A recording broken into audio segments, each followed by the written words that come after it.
take around 45 minutes, leaving 15 minutes for Q&A. A few administrative matters. Your mic is on mute. However, you may submit questions through the Q&A button on the right tab. We will answer as many questions as we can. If we are unable to answer, one of us will endeavor to reply to you following the webinar. When the webinar is over, you will be directed to an exit survey. I would be really grateful if you could please take a minute to complete the survey, as your comments are very valuable to us. Lastly, this session is being recorded and will be shared with you via email. Let's now look at Oman's budgetary position and how this is expected to worsen following the crash in oil prices and the economic fallout of the pandemic and the lockdown. As some of you may recall, Oman had budgeted its oil revenues at $58 a barrel, which in January was considered a reasonable price. Oman had budgeted a deficit on this basis of $6.5 million, which works out to 8% of the projected GDP and 23% of the total revenue. The budgeted deficit was lower than the deficit in 2019. Since then, as we know, the oil prices have crashed, although it has now recovered to around $35 a barrel. That's still a drop of 60% compared to the budgeted price. This is significant as oil constitutes 51% of the government's 2020 budgeted revenues. The IMF has estimated the 2020 real GDP growth to decline to a negative 2.8%. Last month, S&P estimated Oman's deficit to increase to 17.5% of the GDP, as opposed to 8% budgeted earlier. Oman's debt to GDP was estimated, based on the 2020 budget, to grow, but still be under 60%.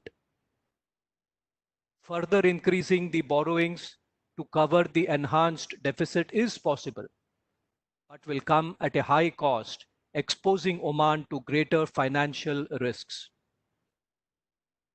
Drawing from state reserves can only be a short-term option. Oman, many acknowledge, faces far more challenges than some of its GCC neighbors. During the last few months, all the three credit rating agencies downgraded Oman one notch lower. Oman was quick to announce some significant austerity measures. The government spending has been slashed by $1.3 billion. Government units have been asked to cut expenses by 10%, and new projects have been put on hold. The government in these difficult times is faced with the challenging task of increasing tax collections, which was budgeted to increase by 10% compared to 2019. This is without VAT or increase in corporate taxes. Before I go to discuss taxes further, let me say on a positive note that the new foreign direct investment law came into force in January this year. We have recently successfully assisted a client to incorporate a 100% foreign-owned company in Oman. Existing joint ventures should also qualify for a 100% foreign ownership.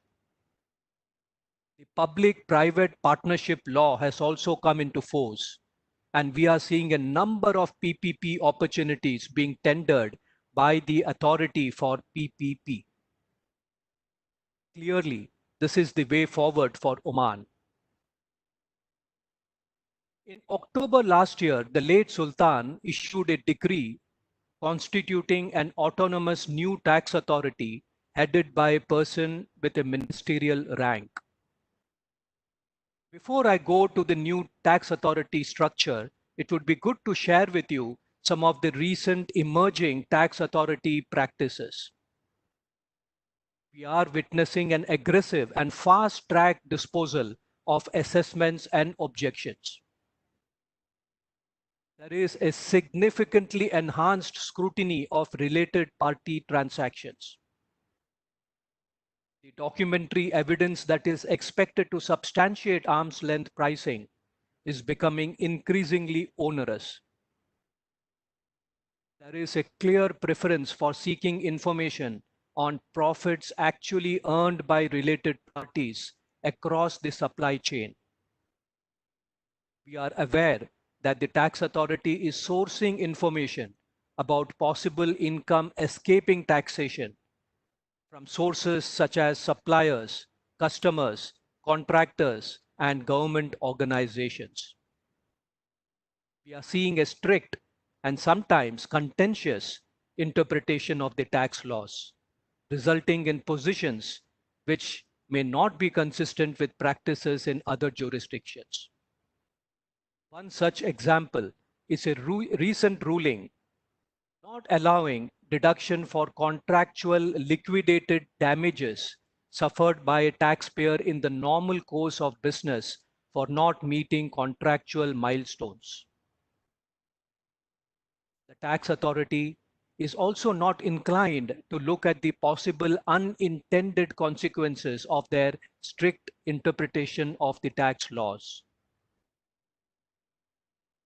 The importance of the tax authority activities for the government in these difficult times can be gauged by the fact that even during the recent strict lockdown, the tax authority senior officials and inspectors were given special approvals to work from office, maintaining, of course, social distancing. Clearly, tax collection remained a priority even during the pandemic. Taxpayers have to be therefore prepared in the coming months for a tough audit of their tax returns and withholding tax obligations. Let's now look at the new Oman Tax Authority structure. Let's just call it the OTA. OTA, as I said, is an autonomous body with the head of tax having a minister's rank. He assumes the powers previously given to the Minister of Finance, and he reports directly to the Council of Ministers. OTA has for the first time a deputy head of tax. He is incidentally the same person who previously headed the erstwhile Secretariat General for Taxation. Now a new Directorate General for Planning and Tax Policies and a cyber department, both reporting directly to the head of tax. The previous Directorate General for Assessment and Investigation is now split between two directorates, both reporting to the deputy head. Interestingly, there is no more a unit labeled Large Taxpayer Unit. Now, this is interesting. A department for indirect tax no longer appears under the new structure. But don't get excited. That does not mean that there are no indirect taxes or indeed that VAT is not coming. We believe the first and second directorates will assume responsibility for both direct and indirect tax matters of taxpayers. There is a separate anti-tax avoidance department, a clear focus on improving tax compliance. Our recent interactions with the head of the OTA indicate his clear preference for risk-based audits to optimize the use of his limited resources. And his preference for use of technology in doing tax audits is quite well known. In order to have less attention from the OTA, it will be important that you all fall into the low risk category based on previous track record and nature of your transactions. One of the first major decisions of the OTA was to completely do away with paper filing of returns. We are witnessing queries being raised and assessments, objection decisions being issued electronically. The stated objective of the OTA is to achieve tax efficiency and boost tax compliance. I'll conclude by saying one thing is sure, it will be taxing times ahead, irrespective of whether new taxes are introduced or not. Let's now see what Abha has to say on the indirect taxes front. Thanks, Ashok. Good morning, good evening, good afternoon to those who are joining us today. Thank you for taking the time. Now, before I address the million-dollar question on when will Oman introduce VAT, I'd like to walk you through some of the other recent developments on the customs and excise front. The Royal Oman Police Directorate General of Customs has recently announced the Customs Advanced Ruling Program. Now, this program allows importers, exporters, and clearing agents to request binding decisions from the Directorate General of Customs on matters related to classification, origin, as well as valuation of goods intended to be imported into or exported from Oman. The advanced ruling can be requested ahead of the import of goods and therefore allows participants certainty on the taxability of goods intended to be imported or exported. This is a time-bound process. The Directorate General of Customs is expected to dispose of an application for advanced ruling within 60 days from the date of acceptance of the application, and the decision carries a validity of 6 months to 1 year. In the recent times, Oman has successfully implemented several globally recognized WTO and WCO initiatives like Authorized Economic Operator Program, customs bonding and warehousing, free zones, and now advanced ruling to facilitate global trade and establish itself as a secure global trading partner. Among the other developments, in keeping with the global trend of easing compliances around import and exports during these times when COVID-19 continues to disrupt global trade and supply chain, Oman has also announced certain short-term relief measures. The Directorate General of Customs are now allowing clearance of certain imports without necessary authorizations, waiver of guarantee otherwise required for non-submission of original legalized documents, as well as reduction of handling, shipping, and unloading fee on imports and exports. Moving on to excise tax. In Oman, excise tax was made effective in June 2019 and is currently applicable on alcohol and alcohol products, carbonated drinks, energy drinks, pork and pork products, and tobacco products. The executive regulations that should detail several procedural aspects such as refunds, tax suspensions, tax exemptions was supposed to be published within 6 months from the time the excise tax law was enacted, that's December 2019. But these are still awaited, while excise tax continues to be imposed and collected. The expectation is that these will be published very soon. Excise tax on alcohol and alcohol products was originally imposed at the rate of 100%, but within a couple of weeks was reduced to 50% as a short-term measure. The ministerial decision that defines the rate of excise tax was never amended to reflect the reduction. The expectation is that there may be an announcement on the reinstatement of the rate of excise tax on alcohol and alcohol products in the next quarter. This means that businesses like alcohol distributors, hotels, and restaurants would need to prepare again for the incremental impact on their overall business, as well as the transitional excise tax compliances on the stock on hand at the relevant time. In December 2019, KSA and UAE expanded the scope of excise tax to impose excise tax on sweetened drinks at the rate of 50%. In the recent past, we know that the Oman Tax Authority has been seeking information and data from businesses on their dealings in sweetened drinks. In keeping with the regional trend, the expectation is that there may be an announcement on the introduction of excise tax on sweetened drinks in the next quarter. This means that the businesses dealing in sweetened drinks would also need to prepare for the impact on pricing, contracts, systems, the overall business, They also need to prepare for the compliances, which are your excise tax registration, transitional excise tax compliance on stock on hand at the relevant time, as well as the routine compliances. And now to the $1,000,000 question, or in this case, if I may say, the million real question.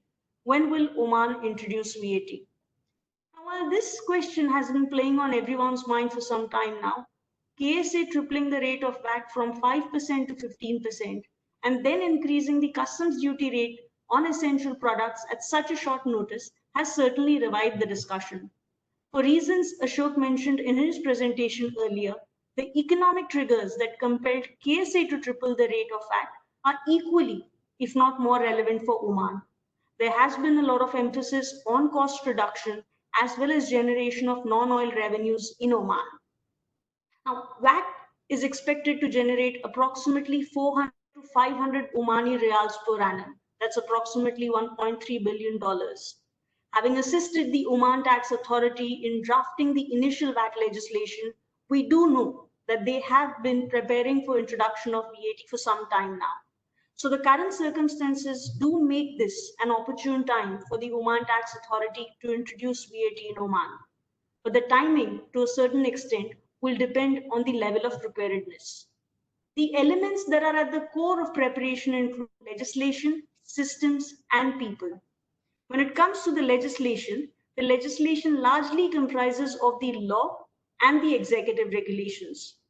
Before the law is enacted or made effective, it would need to be approved by the Council of Ministers, then by the Majlis al-Shura, which is the lower house of the parliament, then the Majlis al-Dawra, which is the upper house of the parliament, and ultimately His Majesty the Sultan.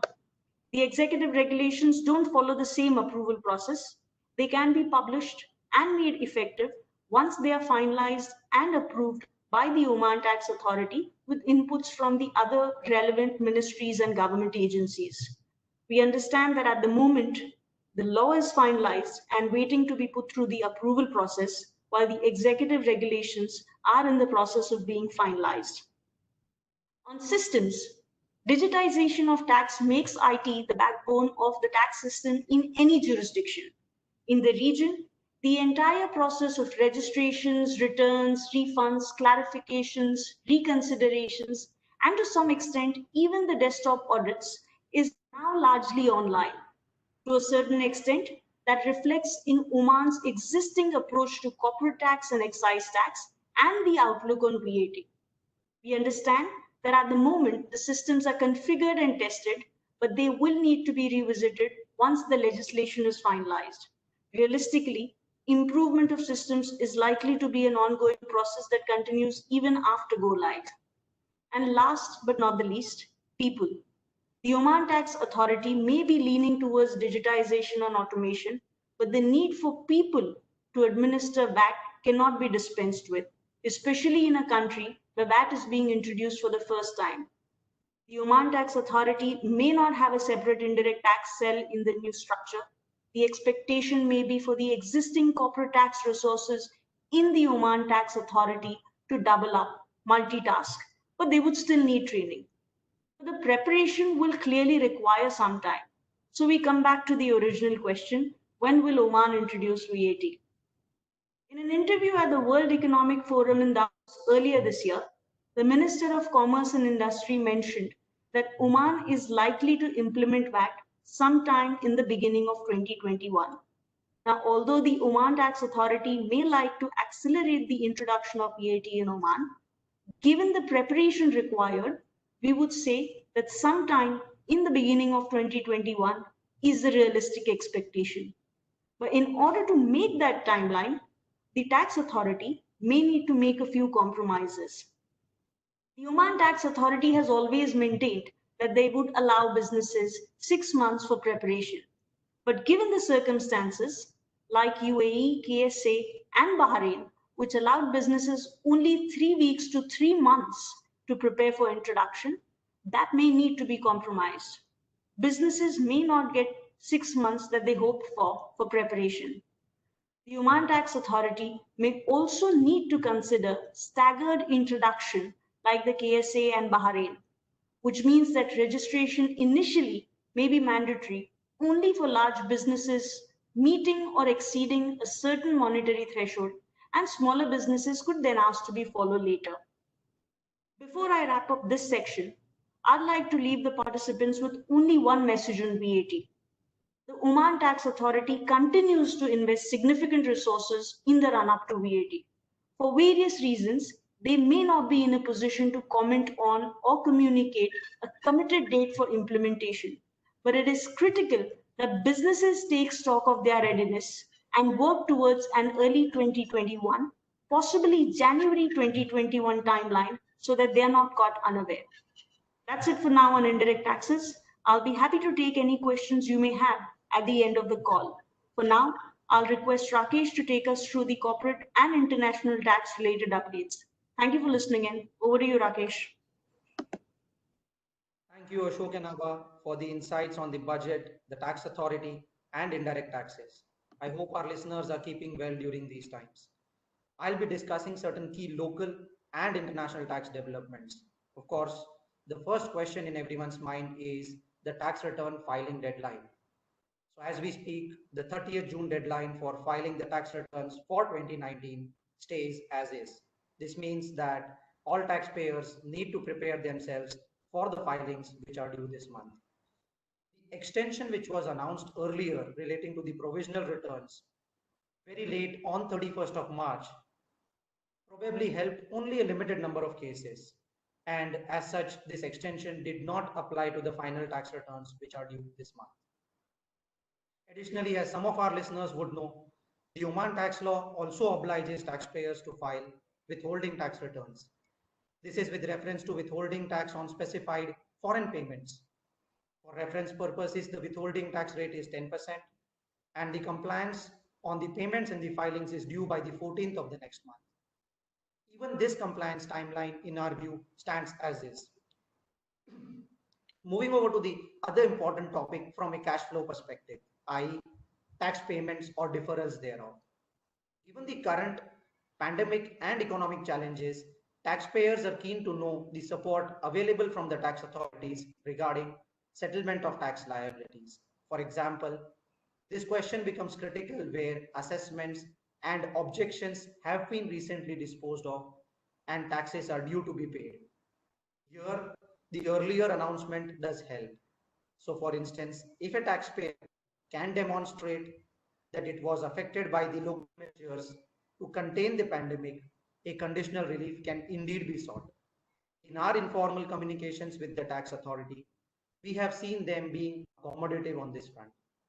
For example, this is through a combination of options, i.e., a deferral along with the bank guarantee, or alternatively, an installment-based plan in some cases, or lastly, post-dated checks for settlement of taxes. While the above relief did cover local Omani entities which were affected, we believe that even foreign companies which are liable to pay taxes in Oman could also seek such deferrals on a need-to-know basis. Generally, you may note that additional tax at the rate of 1% does apply for delay in payment of taxes.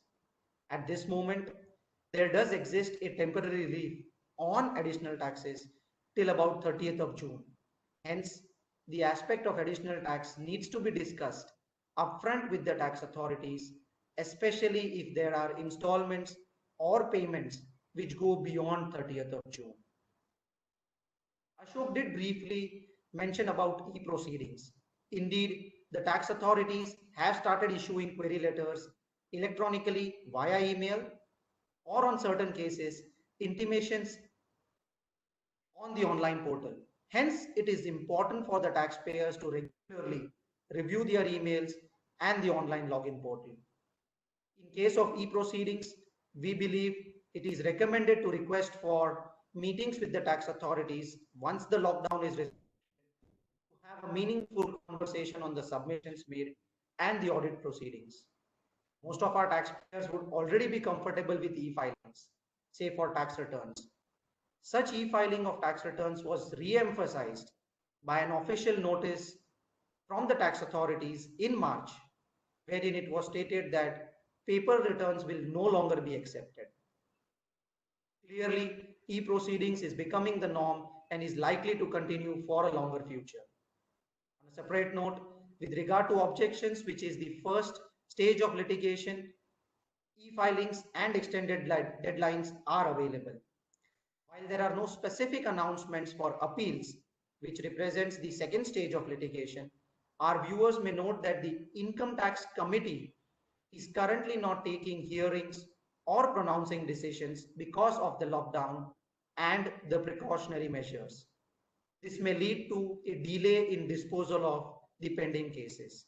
Moving over, there were certain other incentives announced locally. For example, for the F&B industry, the restaurants which have been hit during these times have been exempted from the 4% tourist and municipal taxes. Likewise, the commercial establishments also find a reprieve from the 5% municipal tax. Both of these are exempted till about 31st of August. On the other hand, certain authorities like Kazian, which oversees Kazian Economic City, or Madan, which oversees the Rusail Industrial Estate, have also announced relief measures. These include exemptions, reductions or deferrals in rents, reduction in licensing fees and charges which are payable to the authorities. This will significantly benefit the businesses and the activities operating in these industrial areas. Having noted these interesting local developments, let us look at some international tax developments. One of which is Common Reporting Standards, also known as CRS. As some of you may be aware, Oman has committed itself to align international best practices to tackle cross-border tax evasion through twin pillars, namely exchange of information and base erosion and profit shifting. CRS, which is simply put a global version of FATCA, finds familiarity with the Omani banking and the financial services sector. This is a model for automatic exchange of financial information about certain individuals and entities. Let me give you an example. Let's say a EU country national has a bank account in an Oman.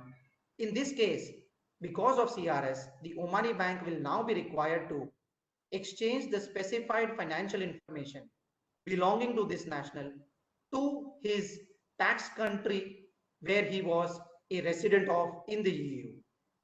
As we speak, more than 100 jurisdictions, including all the GCC states, are a member of this global network for exchange of financial information.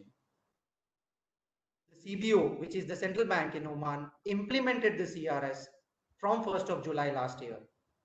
Omani financial institutions already started collecting specified CRS information, especially from new account holders. Viewers may note that Oman has committed itself to exchange the first set of financial information to the global body by September 2020. The second filing will be due next year with enhanced coverage, meaning it will cover existing account holder information as well. Here, the Oman Tax Authority is expected to be the nodal body to collect information from financial institutions for onwards global compliance by the Sultanate. It is expected that the tax authority will soon announce the IT framework and the domestic legislation. Given the timelines, i.e. that Oman has committed to exchange information by September, it will only be prudent for financial institutions, custodians, investment entities, and specified insurance companies which are covered within the CRS framework to be prepared with their IT systems, governance manuals, if not already done, and compile the reporting templates in anticipation of the upcoming compliance obligation. Why is this topic so important? This measure will help Oman to move out of the EU blacklist. This in turn will enable swifter movement of capital and investment and will avoid adverse implications for cross-border investments, which is currently the case.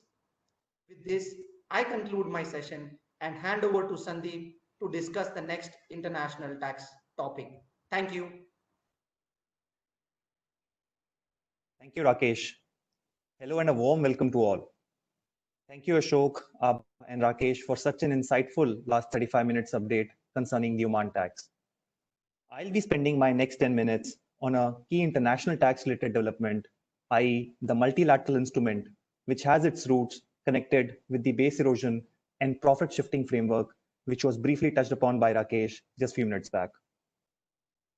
And how it will potentially impact the Oman is also something that I'll be touching upon.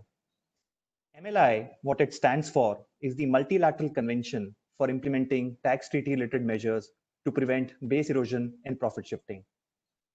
MLI has its origination from BEPS Action Point 15. Just to give you a brief background, the OECD Committee on Fiscal Affairs came out with 15 action points in September 2013 to address BEPS issues in a coordinated and comprehensive manner, which were duly endorsed by the G20 leaders.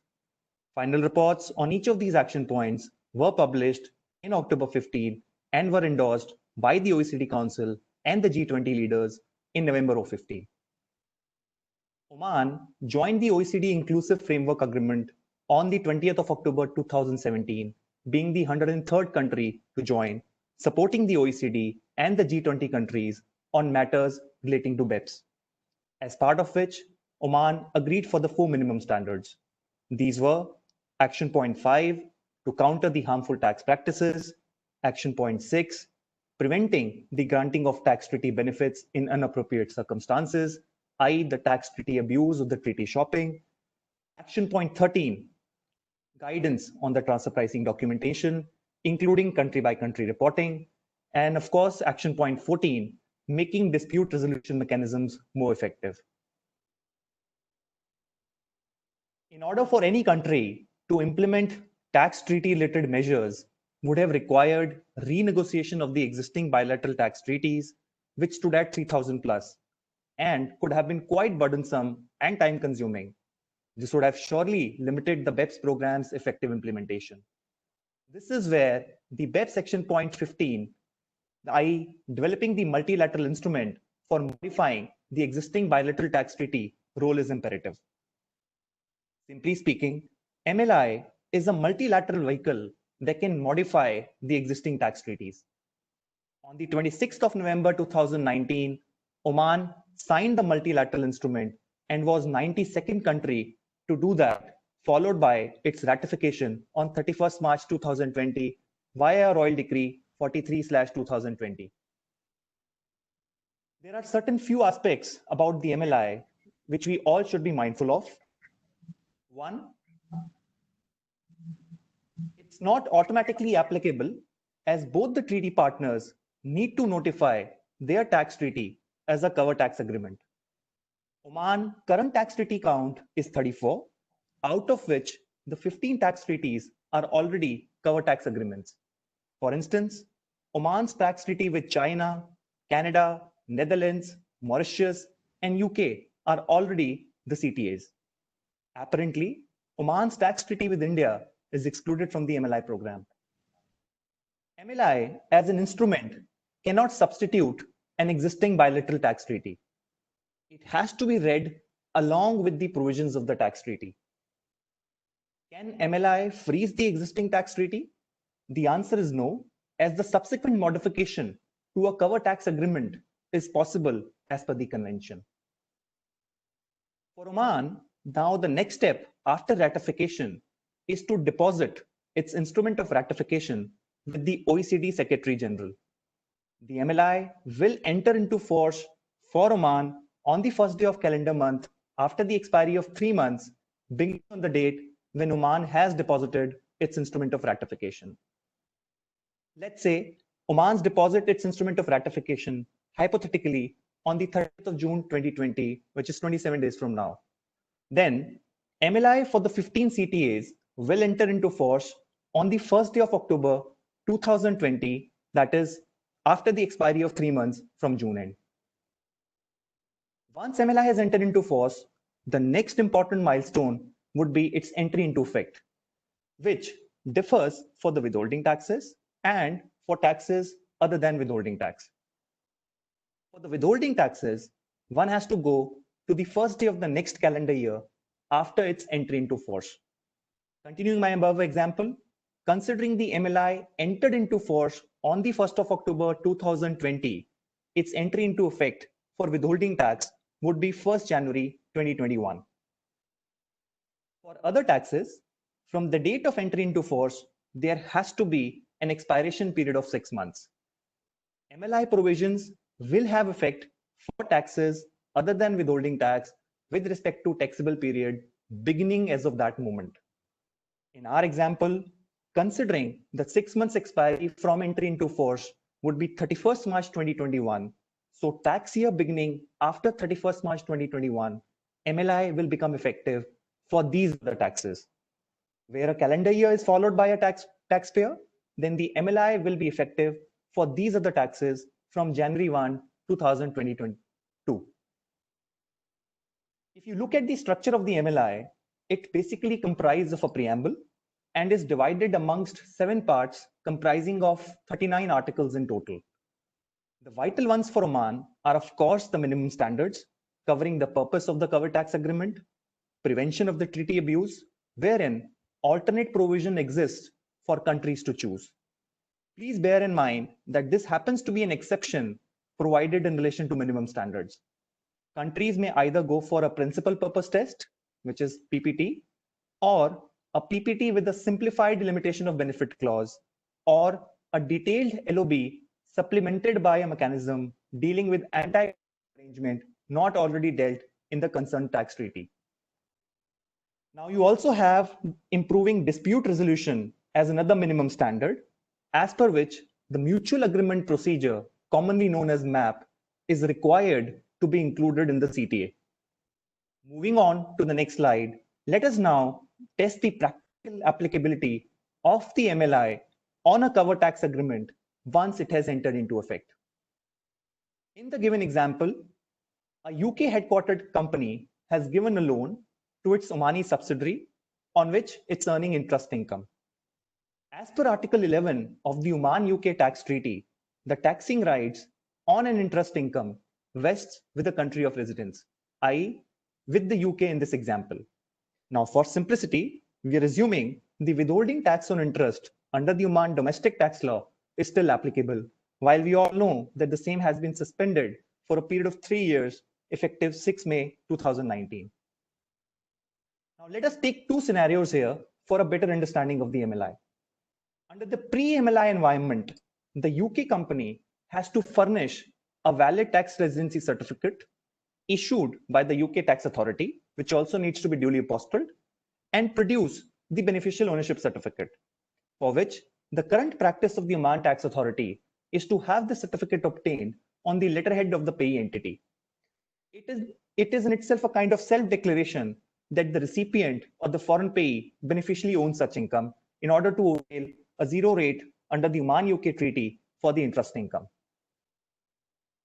Under the post-MLI environment, the principal purpose test would come into play, as per which the benefit of zero rate may be denied if it's reasonable to conclude that availing such zero rate under the tax treaty was one of the principal purpose. The initial text of the PPT appears to be quite subjective. However, it is supplemented by a text which begins with, unless it is established that granting the benefit in these circumstances would be in accordance with the object and purpose of the relevant provisions of the cover tax agreement.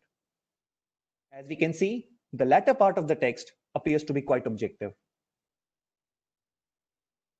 Also, to bear in mind is that Oman-UK tax treaty already contains a beneficial ownership test within Article 11, which itself is an anti-abuse measure. So the real question is that can PPT still be applied in such situations? What if the recipient of the interest income has already met the beneficial ownership test? That is, it has proven that it has full right to enjoy that interest income unconstrained by any contractual or legal obligation to pass such interest income to another. Answer to this question is likely to be yes, i.e., in addition to the beneficial ownership test, the principal purpose test has to be further met going by the text of the MLI. Another important aspect which I would like to touch upon is about the domestic GAR provisions that are already contained under the Oman withholding tax law, as per which the Oman Tax Authority can disregard the transaction in total if the main objective, I'm emphasizing, if the main objective is to avoid withholding tax in Oman. Now, it would be quite interesting to see how the domestic GAR would interplay with the principal purpose test. With respect to the domestic GAR, an argument has always been that domestic legislation such as GAR should not override the provisions of a tax treaty. Now, imagine a taxpayer being able to satisfy the inapplicability of Oman domestic GAR provisions, which uses main objective to avoid withholding tax in Oman.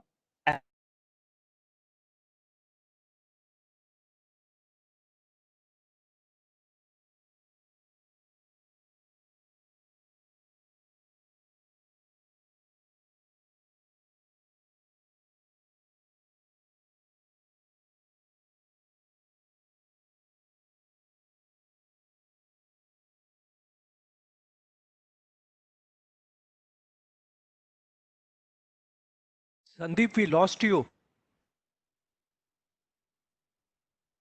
Can you hear me now? Yes. So where did you lose me? If you can just repeat the last 1 minute, we missed you for about half a minute. Yeah. So where was I lost in the domestic GAR? Can you still hear me, Ashok? Yes, I think you can start from domestic GAR. Yeah. Yeah. So I think the another important aspect that we were talking about was the domestic GAR coming into interplay in this kind of a situation. How the domestic GAR will interplay with the principal purpose test, it would be quite interesting to see. With respect to domestic GAR, an argument has always been that the domestic legislation such as GAR should not override the provisions of a tax treaty. Imagine a taxpayer being able to satisfy the inapplicability of domestic GAR provisions, which uses main objective to avoid withholding tax in Oman as a criteria to trigger GAR, vis-a-vis a principal purpose test, which uses one of the principal purpose to obtain benefit under a tax treaty as a criteria. Now, these are some of the key aspects that will surely come into play post the MLI getting effective. Now, with that note, I will be closing my session on the MLI and will be very happy to take questions that anyone has in this regard. Over to you, Rakesh. Thank you, Sandeep. It's been an insightful discussions thus far. Ashok began with perspectives on state budget and the macro developments. Of course, he spoke about the Oman Tax Authority, which now carries a self-sustained and independent identity with clear objectives of improving tax efficiency and remodeling to best practices. ABA cleared the air on a major question relating to VAT, its expected implementation date, and measures towards customs and excise. I hope you enjoyed Sandeep and my conversations on Oman's local tax developments as well as international tax policies. These developments would indeed help Oman in initiatives dealing with transparency, information exchange, and promoting a fair tax environment. With this, I'll now leave it open to the participants for questions. We already have a very enthusiastic audience and some questions have come in. I will hand it over to Ashok to moderate the Q&A session. Thank you. Thank you, Rakesh. You still have, everyone has 10 minutes more to put in additional questions. We are already witnessing quite a few questions. So let me start with that. I'll try to consolidate the questions by topic. So the first question I could pose to Rakesh, it deals with the foreign capital investment law. The question is, can stock companies, closely held joint stock companies apply for 100% foreign ownership? And also, what are the sectors which are open for 100% foreign ownership? Sure. Thanks, Ashok. So indeed, the foreign capital investment law, as we understand, is extremely liberal as compared to the erstwhile regime. So while the executive regulations, which will spell out a number of details, are yet expected, let's say by July of 2020, at this moment, we have seen that the authorities are quite accommodative in having these conversations with prospective multinationals, either looking to set up 100% own structure or looking at their existing structures as well. Having said this, please bear in mind that SAOCs and or industries governed by specific sectoral laws will still need to ensure compliance thereof. So you may have a situation that while 100% ownership may be permissible under the foreign investment law, but the sectoral law may have additional conditions. As far as the negative list is concerned, it is yet being developed. At this moment, the ministry carries about 35 plus sectors within the negative list, which are only dealing with, let's say, the indigenous or the small scale industries. For example, fishing, taxi operations, etc. Which means that the foreign investment law is indeed extremely liberal and welcoming multinationals to operate businesses in Oman. Thank you, Ashok. Thank you. Thank you, Rakesh. The next question could possibly be addressed by Sandeep. And the question is, when is the economic substance and CBCR regulations likely to get implemented in Oman? Thanks, Ashok. As I mentioned, the country by country regulations is part of the minimum standard that Oman has already agreed for as part of Action 13, which is the guidance on transfer pricing, including CBC. Currently, there has been no date announced for the implementation, but it's considering it's a minimum standard, surely it will be sooner or later being introduced.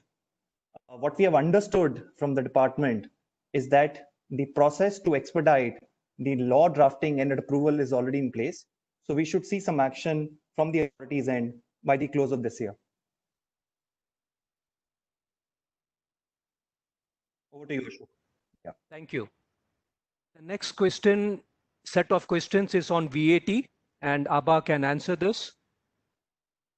The question is you mentioned that the government will give 6 months time for preparation of VAT implementation. Does that mean that VAT law will be issued by end of June or in the month of July? Are we expecting at least a draft law to be issued during the next few weeks? Thanks, Ashok. Tariq, thank you for your question. What I mentioned in the presentation earlier is that the Oman Tax Authority has always intended to allow businesses 6 months with the law to prepare for implementation. But given the timelines that we're looking at, the circumstances that we are in, right now, we may not have the luxury of time. The Oman Tax Authority may not allow businesses 6 months with the law and the executive regulations.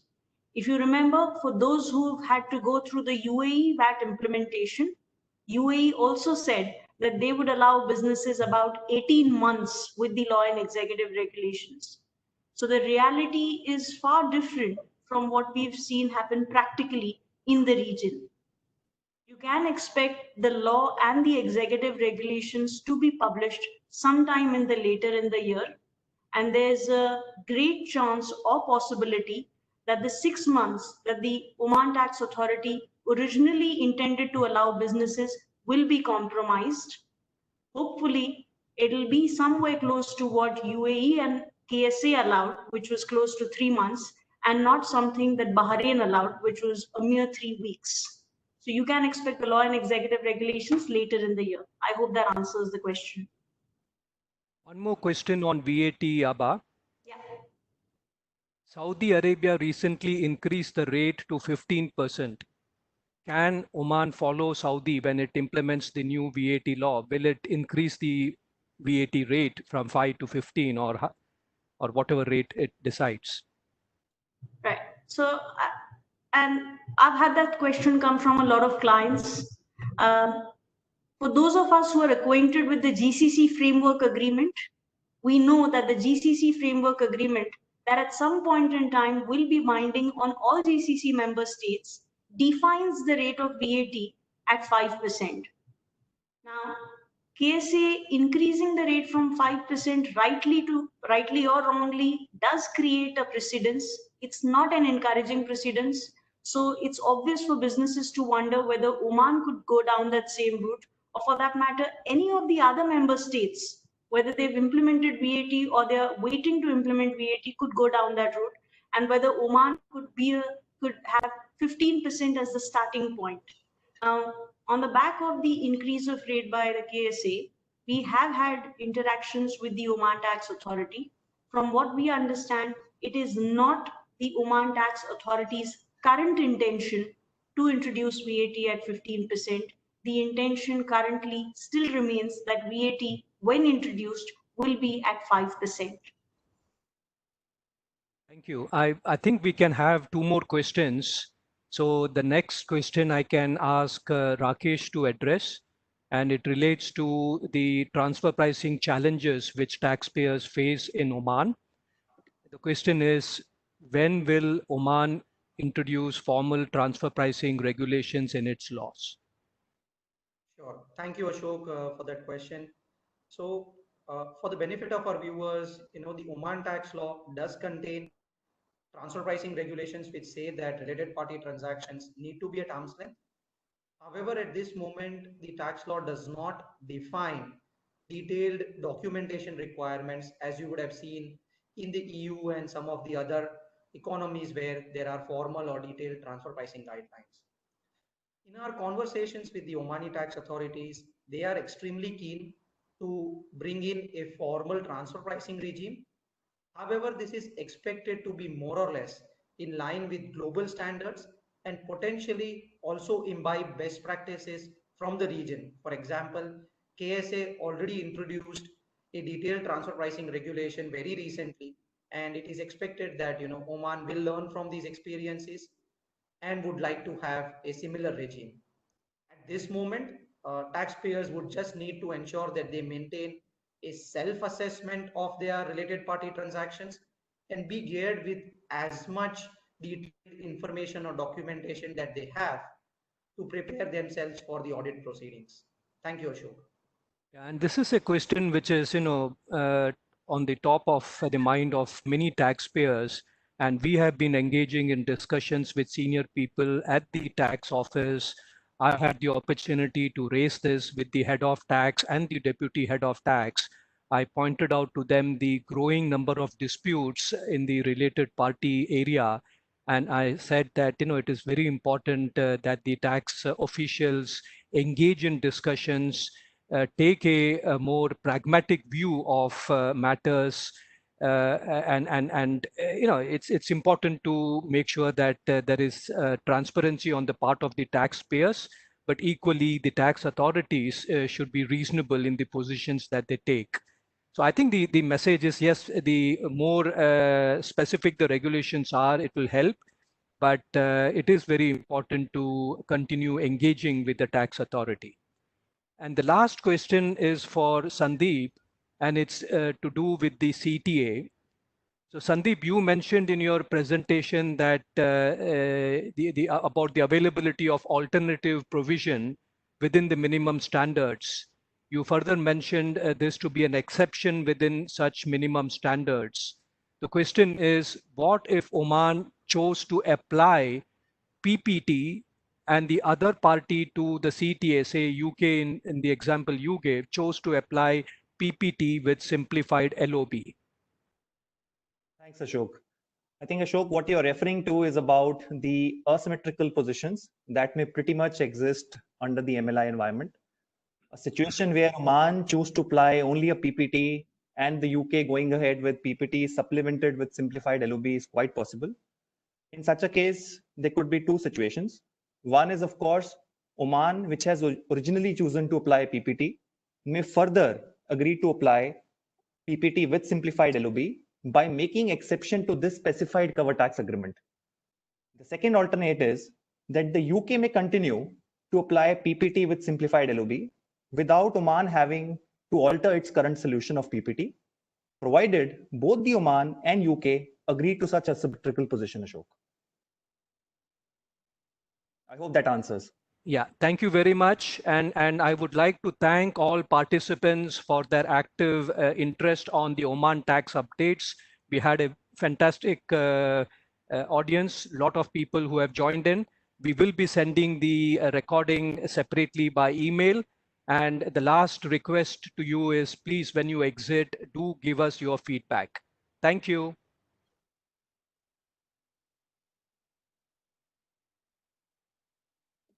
Thank Thank you, everybody.